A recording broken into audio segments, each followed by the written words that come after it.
Okay students, चलिए अब हम स्टडी करते हैं या फिर हम डिराइव करते हैं expression for velocity of transverse wave in a string. ठीक है, देखिए क्या तरीका है। देखिए एक तरीका तो है बोर्ड के पॉइंट ऑफ व्यू से और एक जो है वो बेटर तरीका है। तो मैं पहले आपको बोर्ड के पॉइंट ऑफ व्यू से, मतलब स्कूल के पॉइंट ऑफ व्यू से कराता हूं। ठीक है, सुनिए। सपोज करें ये एक स्ट्रिंग है, स्ट्रिंग, और इसका मास m है, इसकी लेंथ l है और टेंशन इस स्ट्रिंग में t है। और कोई प्रॉपर्टी? और तो कोई प्रॉपर्टी समझ नहीं आती। तो मास, लेंथ और टाइम t है। तो मान लीजिए कि v जो है वो है स्पीड ऑफ ट्रांसवर्स वेव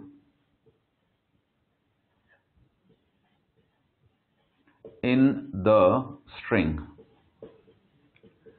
तो एक मेथड है हमारे पास जो ये कहता है कि अगर हमें ये पता है कि एक क्वांटिटी कुछ खास क्वांटिटीज पर डिपेंड करती है तो हम उसके बीच डायमेंशनल रिलेशन निकाल सकते हैं। तो हम कह सकते हैं कि v is proportional to t power a, m power b and l power c। तो हम कह सकते हैं कि v is equal to k t power a, m power b, l power c, where k is a dimensionless constant। ठीक है बच्चों, अब एक प्रिंसिपल होता है जिसका नाम है प्रिंसिपल ऑफ होमोजीनिटी, जो ये कहता है कि किसी भी फिजिक्स के रिलेशन में लेफ्ट हैंड साइड की डायमेंशन राइट हैंड साइड की डायमेंशन के इक्वल होनी चाहिए। तो लेफ्ट हैंड साइड की डायमेंशन आ जाएंगी, यानी कि v की डायमेंशन आ जाएंगी बच्चों m0 l0 l1 t-1। Okay, क्योंकि वेलोसिटी है तो डिस्प्लेसमेंट अपॉन टाइम होती है। ये टाइम है, ये टेंशन है, तो थोड़ा आप समझिएगा।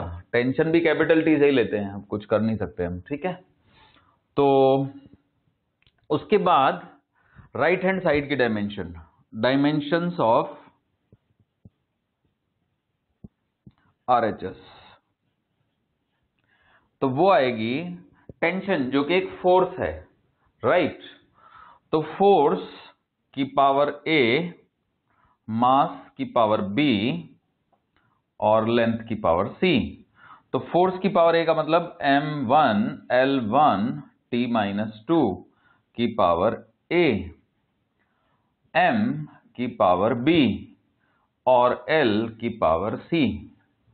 तो इसको मैं लिख सकता हूं, एक्चुअली m की पावर 1 है, ये भी 1 है, तो m की पावर हो जाती है, यहां से आएगी a और यहां से आएगी b, तो a प्लस b।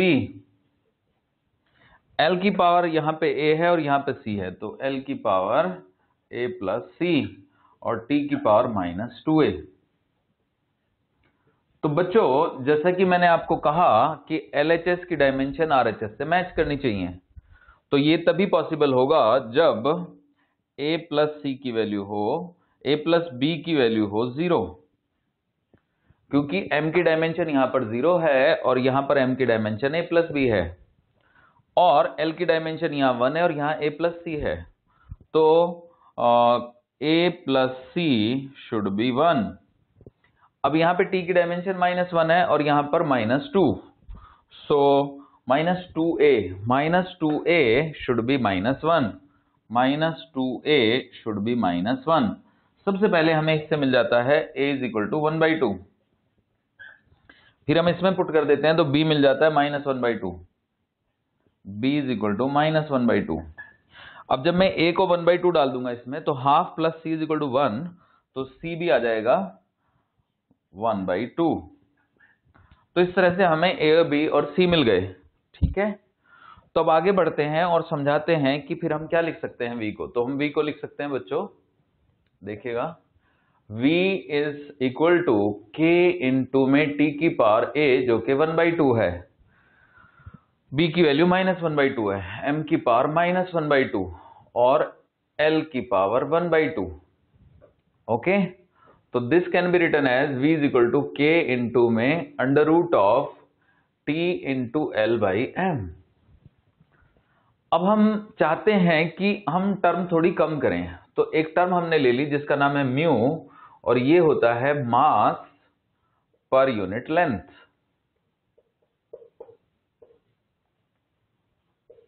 सुन रहे हो बच्चों? Mu is the mass per unit length. तो म्यू का फॉर्मूला आ जाता है m/l। तो आप देख सकते हो यहां पे l/m है, तो ये 1/म्यू हो गया। तो v का फॉर्मूला आ गया k रूट अंडर t/म्यू, क्योंकि ये जो l/m है इसको हमने डाल दिया 1/म्यू। ओके बच्चों, अब प्रैक्टिकली ये पाया गया कि k is 1। It is found that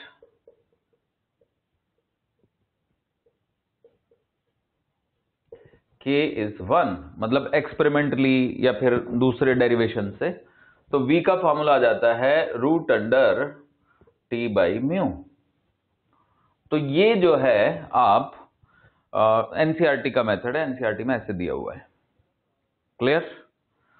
तो अब मतलब मुझे मजा सा नहीं आया, तो मैं इसका एक और बढ़िया वाला मेथड आपको कराता हूं, राइट?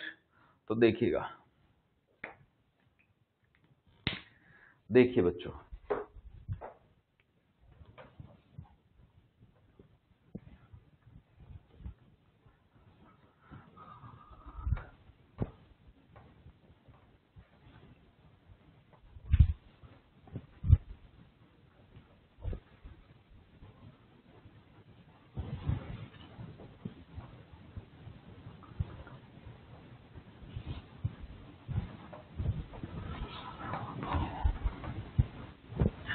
असल में हमारा मकसद है कि हम फिजिक्स को जितना अच्छे से ज्यादा समझ सकें उतना अच्छे से समझना चाहते हैं। तो इसीलिए जो डायमेंशन मेथड है ये थोड़ा सा कहिए कि मतलब एक इससे आइडिया तो मिलता है, बट वो गहराई फील नहीं आती। तो इसलिए मैं आपको बता रहा हूं एक दूसरा मेथड, ठीक है? इमेजिन कीजिए कि ये एक वेव पल्स है जो प्रोपेगेट कर रहा है इस तरफ v वेलोसिटी से। ओके, तो अब इसमें आप ये जान लीजिए कि जो रस्सी है वो ऊपर नीचे होगी, रस्सी नहीं मूव करेगी। क्यों नहीं मूव करेगी रस्सी? क्योंकि रस्सी तो मीडियम है ना, जब वेव चलती है तो मीडियम थोड़ा ही चलता है। Okay, string is not moving, not moving का मतलब it's not propagating, right? It is just moving up and down. String is not propagating, it is not being transported. रस्सी कहीं नहीं जा रही है, बस वो ऊपर नीचे होगी। जैसे ये वाला पार्ट नीचे आ जाएगा, ये ऊपर आ जाएगा। ओके, तो बच्चों अगर मैं मान लूं कि ये एक पर्सन है, एक ऑब्जर्वर जो किसी गाड़ी पर है और ये गाड़ी भी v वेलोसिटी से जा रही है, ठीक है? तो in the frame of this person, this observer, तो मैं यहां पे लिख रहा हूं in the frame of observer, observer के फ्रेम में। तो ऑब्जर्वर के फ्रेम में तो ऑब्जर्वर रुका हुआ ही होगा। ओके, पल्स भी रुका हुआ होगा, राइट? रस्सी चल रही होगी। तो कहने का मतलब इस ऑब्जर्वर के फ्रेम में ये रस्सी चल रही होगी। तो जो रस्सी चल रही है ऐसे, ओके, नोटिस रस्सी चल रही है v वेलोसिटी से, क्योंकि ग्राउंड फ्रेम में तो रस्सी नहीं चल रही, पल्स चल रहा है, ऑब्जर्वर भी चल रहा है। ऑब्जर्वर के फ्रेम में रस्सी चल रही है और ये शेप मेंटेन रहेगी हमेशा ऐसे ही। तो अगर मैं यहां पर थोड़ा ठीक से बना देता हूं, अगर मैं यहां पर एक छोटा सा पार्ट कंसीडर करूं, तो इस पार्ट को हम एक सर्कल का पार्ट एज्यूम कर सकते हैं। क्या एज्यूम कर सकते हैं? We can assume this portion to be part of a circle. Okay, ये हमने एक सर्कल का पार्ट ले लिया। अब इसी को मैं थोड़ा एनलार्ज करके दिखा रहा हूं। This is the part of a circle.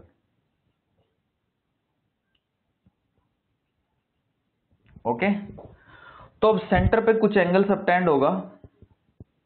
मान लीजिए कि जो एंगल सबटेंड हुआ है वो है 2 थीटा। तो ये थीटा है और ये भी थीटा है। यहां पे हम एक टेंजेंट, यहां पे हम एक लाइन बना रहे हैं। ओके, तो ध्यान से देखिएगा बच्चों, थीटा जो है that is tending to 0 because हमें छोटा एलिमेंट लेना है। अब इसका थोड़ा बड़ा रूप बनाता हूं मैं। ओके, तो यहां पे हमने टेंशन शो की है, दिस इज द टेंशन।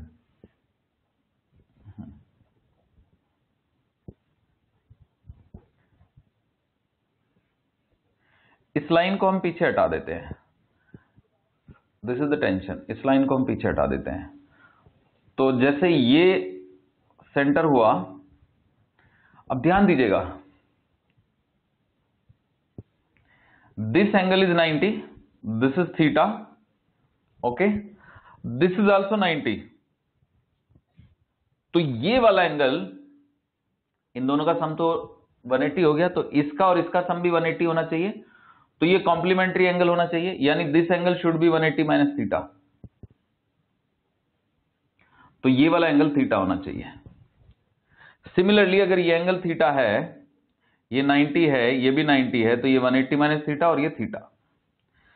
तो कुल मिला के अगर मैं कहूं कि t के दो कंपोनेंट करेंगे हम, ये एंगल थीटा हुआ, ये भी थीटा हुआ, सॉरी ये t साइन थीटा हुआ, ये t कॉस थीटा हुआ। ऐसे ही यहां पे भी t का कंपोनेंट करेंगे, ये t कॉस थीटा होगा और ये t साइन थीटा होगा। तो आप देख सकते हो बच्चों कि t साइन थीटा यानी 2t साइन थीटा इस पे सेंटर की तरफ लगेगा, जबकि t कॉस थीटा कैंसिल हो जाएगा। ओके, तो उम्मीद है कि डायग्राम में आपको समझ आ गया होगा। देखो ये t है, ये भी t है, ये t है, ये t है। ओके, तो t के कंपोनेंट किए हमने। सबसे पहले हमने ये समझाया कि अगर ये एंगल थीटा है, ये थीटा है, तो ये भी थीटा और ये भी थीटा।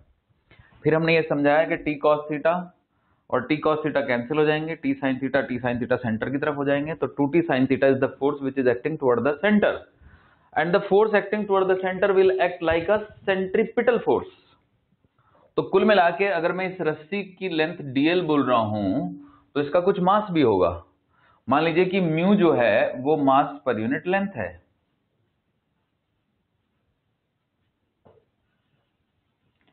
तो रस्सी का मास dm जो हो जाएगा वो हो जाएगा म्यू इंटू dl।